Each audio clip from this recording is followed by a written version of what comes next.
card, tap mo yung Apple Watch mo pagpapasok. Hindi mo na kailangan kumuha ng card, tapos luludan pa yun. By the way, yung kahapon guys, yung sobrang habang train ride namin na iba-iba na palipat-lipat kami. Wait lang guys, magta-tap na ako. Wait lang. So kagabi, nag-tap lang tayo ng Apple Watch no credit card. So kahapon, yung sinakyan namin from airport papuntang Marina Bay Sands, parang nakadalawa or tatlong transfer kami. Kung binayaran, nakita na namin sa credit card namin account na $3 yung total nun. Hindi na masama sa haba na biniyahe namin guys. So ngayon, baka mas mahal kasi 4 na transfers. So let's see. Okay nis. Ang bilis ng mga escalator. At kung sa Pilipinas ay keep right, dito po ay keep left. Ngayon ko lang na-realize, so kahapon mukha tayong mga tanga na nasa right tayo. Pasensya na po kasi. Wala naman kasi masyadong tao nun eh. Like isa lang yung nag-pass sa amin. Yeah. So ayun guys, nasa keep left lagi kasi pati driver diba nasa right. So dito na yung train, sakay na tayo. Ang ganit, walang sunblock, walang moisturizer. Ang ganit. Kilikili ko pa, amoy kilikili ng mama. A few moments later. And ayun guys, nasa Changi Airport na tayo. We made it guys, we made it. Medyo may mga awkward stare sa mga tao sa amin sa aming mangrove t-shirt. So, andito tayo sa Zara. So, kunin lang natin yung bags na pinaiwan natin sa locker. Saka tayo magliwaliw sa airport. Maaga pa naman. Escalator ba ang tawag? Grabe, ang laki. Terminal 2 ba? Dito lang pala tayo sa mini. Grabe to eh, parang pabiyahing langit na to eh. Nope! Kaya tayo guys, keep left. Hi go. Tsaka ang bilis ng pagtapak mo, books. Para akala mo lilipad ka din. Yes, nice ass. So, ayan si Sarah. Ayan sa likod, ang tawag ay baggage storage. Diyan tayo nag-locker. Iniwan namin yung mga small bags lang namin. Hindi namin kailangan gabi. $11 lang ang binayaran. So, parang $11 Canadian din yun. Ayan guys, napuso tayo dun sa parang, ewan ko ano ba yan? Saan sinascan yung passport? Yun, ang bilis. Tignan natin kung may x-ray pa dito kasi parang grabe, hindi man tayo kinapkapan. Yun kung meron pa isa pa. Nope! Hanapin mo natin yung gate natin bago tayo maghanap ng kainan guys. So ayan, ito kay Chura. F50 kami guys, so diretso lang daw. Diretso lang daw.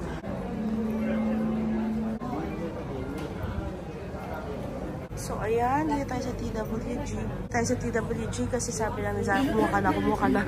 Favorite ko kasi guys yung pistachio dito. So, kumuha tayo ng 6 pieces lang ng pistachio, na macarons. Ayan. Favorite ko yan. Sarap yun. The best. So, ayan. Thank you so much, Sarah. May ganyan siyang souvenir. Souvenir kakainin. Ayan. Charan. 1376 Singaporean dollars guys. Ulit tayo sa ruta natin. So, andito nga pala tayo sa food court ng airport guys. So, ang order namin, 2 roasted na chicken rice set meal. Plus, meron din tayong nasi goreng. Favorite ko yun. Tapos, ay mi goreng. Plus, meron din tayong chicken satay. So, ayan.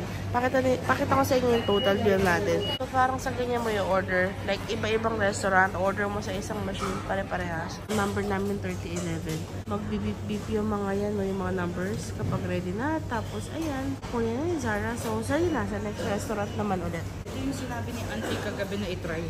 Ano yun? Bakkote. Ano to? Bakkote. Likod ko ate. Bakkote?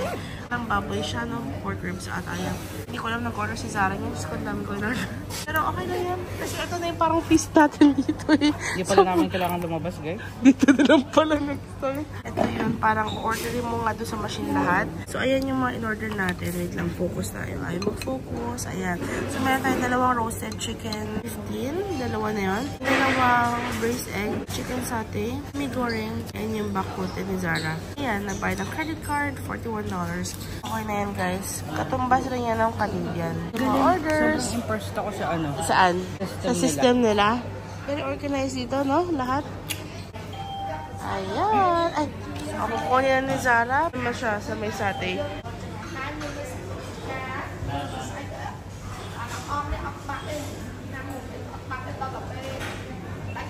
Ayan, si Mangrove 1. Mangrove 2 is hungry. Pakita ko sa inyo yung mga food namin. Sarap po, MJ. So, pakita ko sa inyo guys. Mamaya kapag na-settle ko na lahat ng food namin, ha?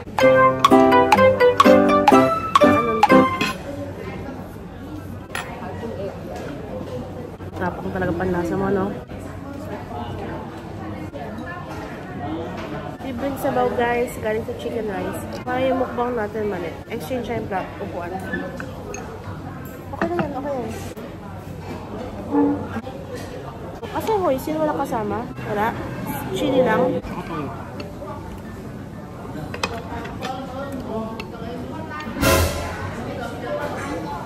Try ko. Ano yun?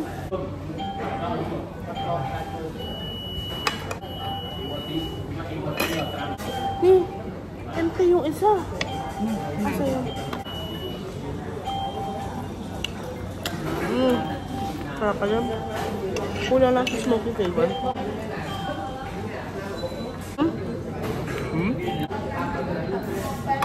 Ayan.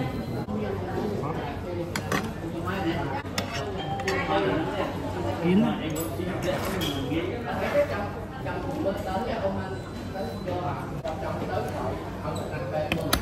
Sorry guys, hindi ko alam kung napakita ko yung food. Feeling ko naman. Ayan. Ito na yung mee goreng natin. Yung malawa na hoisin to.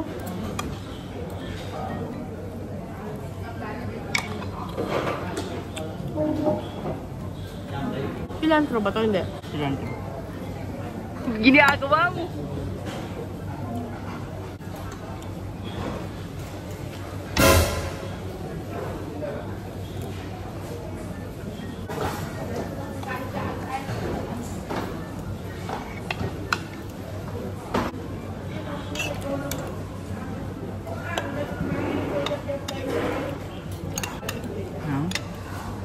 Peanut sauce.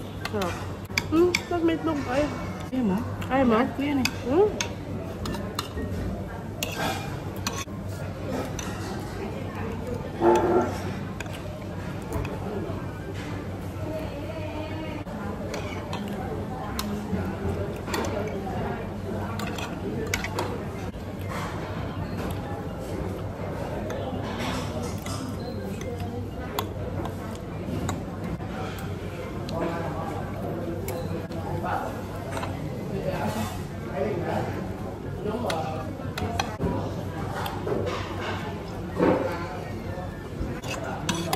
Masarap naman, pero iba pa rin yung kagabi. Eh di wow!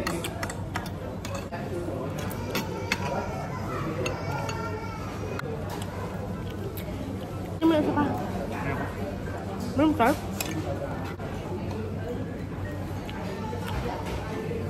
Gusto ko yan.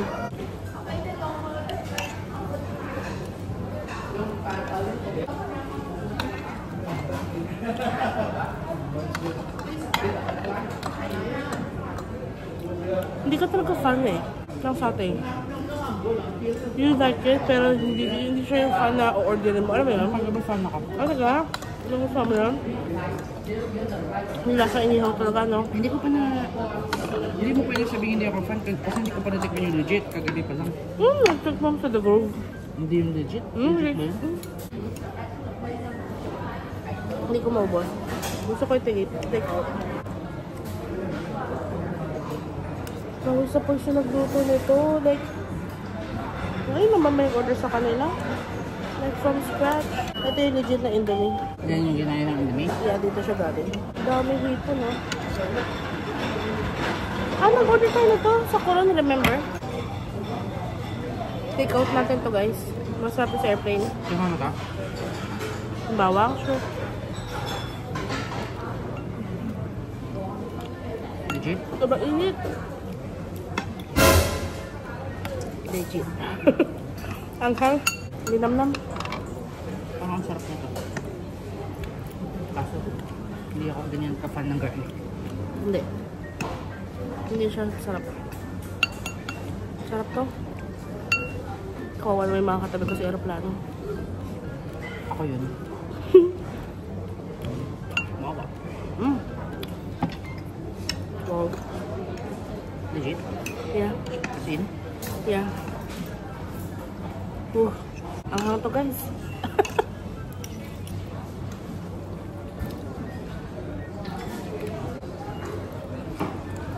Ini anti pagkabi pa ako. Meron option natin. Nilaga. Ano ko din? Sarap guys. Para sa akin yung chicken rice, I rate it 6 over 10. Yung mee goreng, 10 over 10. Yung satay, yung mee goreng mga. Yung satay, sabi natin yung mga 7 over 10. Yung kagabi kasi 100 over 100 eh. Ang sarap ng sabaw ng kanin. Hindi tayo ng Zara kasi gusto niya yung talaga nalalapak sa lasa.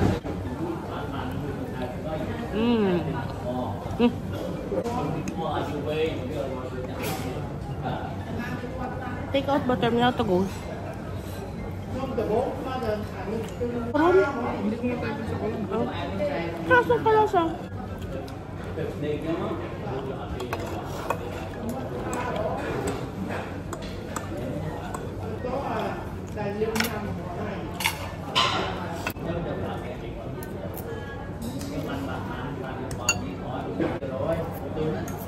Hindi ko alam. The whole thing. Wala katamis-tamis.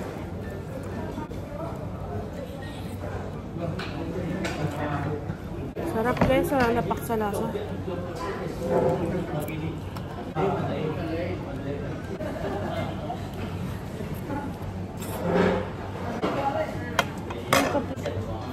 One hour later. Hey guys, so ayun, nasa aeroplano pa rin tayo from Singapore to Japan, Haneda. Buong flight, ang ginawa ko lang, hindi ako masyadong nag-avail ng mga pagkain. Ang ginawa ko lang talaga ay matulog. Tulog lang. Malapit na tayo mag-land, kunin na natin yung maleta natin. At finally, eto na guys, eto na ang napanaginipan ko. Nawawala to yung maleta natin sa Japan. Excited ako sa maleta kasi kunin natin yung hoodie ko. And ang first stop natin ay Tokyo. Mag-vlog tayo everyday guys kasi everyday may ganap. Wow! Sabi si Zara guys. Ano? Ay, umatot. Patabi ko. Tapos, ayan o, pakita mo. Anong masakit? Baho. Ha? Sakit sa ulo. Masakit yung? Sa ulo. Nakakaliya. Bakit? Naamoy ba yun? Alam nila. Alam nila. Alam nila? Ang baho daw na utot ko. Yan si Sarah kasi alam daw na makatabing ako yun. Hindi nila alam yun kasi recover ako na ilong eh. Pero guys, masahol talaga. Ganong kasahol. Hindi pa namin alam kung paano kami makakauwi. Makakauwi sa Hotel. A few moments later. Hey guys, nakarating na tayo sa Haneda, Japan. After na almost 7 hours nating flight. Maginaw, naka-shorts lang kami ni Zara. Nabambadali ang mga tao, so kailangan natin magmadali din. So ayan, nakalagpas na tayo sa immigration. Very smooth, 2 minutes lang kami doon. So ngayon, punta naman tayo sa baggage claim. Miss na miss ko na yung bags namin kasi mangrove pa more eh. Para makapagpalit na rin tayong damit. Kuha tayong cart. Ano daw? Kuha tayong cart. Tapos kuha tayo ng, ang lamig eh. Kuha tayong jacket guys. Let's go guys! So ayan, meron akong sariling cart. Meron din si Zarang sariling cart. And sa letter A tayo kasi enjoy maleta natin. But wait, taing-taing na ako. Iwan ko lang si Zara guys, hindi ko na kaya. Iniwan ko muna si Zara doon. Siya muna mag-antay. Wala pa namang maleta. Taing-taing na ako guys. Kasi tumain na ako kanina doon sa airplane na. Subukan natin ang bili dito. Pagmumukha na yan. Wala silang paki guys kahit nag-vlog ako. That's good! Hi guys, sa wakas nakuha na namin mga maleta namin. Priority nga sabi ni Zara nakalagay eh. So magbibihis lang tayo ng pangginaw. Dito yung mga damit natin. Ito dapat yung maleta natin sa Singapore na hindi nangyari. Kunin lang natin. Yun o. Hello Singapore. Hindi ka nakapunta doon. Dumiretso ka na ng Japan. Masyado excited yung mga gamit natin. First order of business pinitin mo dito sa Japan. Jerbox time. Jerbox time. Ginagawa mo! Hey guys, nakapagpalit na tayo. Naka-pants na tayo. Naka-jacket. Si Zara na naka-bubble jacket pants. Nakuha natin. Yay! Kompleto mga maleta natin. So ngayon, i-figure out natin kung paano tayo pupunta sa hotel. Okay, nagsasara na yung pinto. Nakalimutan ko bawal na maingay dito. Medyo nabigla ako dun sa pag-vlog. Nabigla rin daw po sila sa akin. So yan, nakarating tayo sa Haneda Airport. Haneda Airport! Si Zara, figure out na niya kung paano tayo pupunta sa hotel. Yan ang itsura dito sa baba. Dito daw yung parang monorail. Kalagay diretso. Ano yung sabihin nun? Like straight ahead, I think. So, ayan guys. Ayan guys. Baba tayo, KQ line tickets. Diyan tayo, baba tayo. Dalawang maliit ako. Kay Zara, isang malaki. Mamaya tayo mag-vlog. So, ayan si Zara. Fini-figure out lang niya. Yun sa tickets. Ayan. So, mag-withdraw muna si Zara sa ATM. Kasi kailangan